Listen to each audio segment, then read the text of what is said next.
You're listening to the Experiencing God Day by Day podcast, brought to you by Blackaby Ministries International.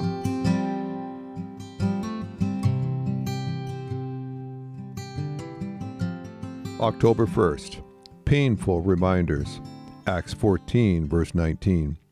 Then some Jews came from Antioch and Iconium, and when they had won over the crowds and stoned Paul, they dragged him out of the city, thinking he was dead. God has many ways to deter us from sin. One is to provide reminders for us so that we never take disobedience to him lightly. Before his conversion, Paul assumed that he was righteous before God.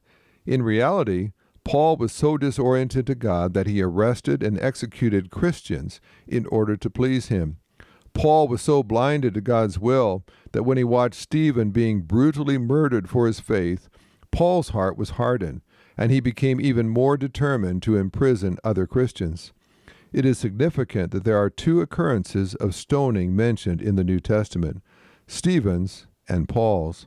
Was it coincidence that God allowed Paul to be stoned in the same manner as Stephen had been? God had certainly forgiven Paul for his involvement in Stephen's death, but God also left him with a reminder of what his arrogance had led him to do. If pride could blind Paul to God once, pride could do it again.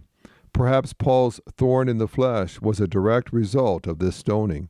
It may have served as a visible reminder to Paul and to others of the terrible consequences of sin. God is absolutely just. He loves and he forgives, but he does not compromise his righteousness. God deals with us uniquely. He draws upon our experiences to teach us about himself. God will forgive us of our sin, but he may provide stark reminders of the ugliness of sin. Let us thank God that he loves us enough to remind us of the destructive consequences of sin in our lives. This podcast is based on the book Experiencing God Day by Day by Henry and Richard Blackaby, published by B&H Publishing Group, music by Mark Brown.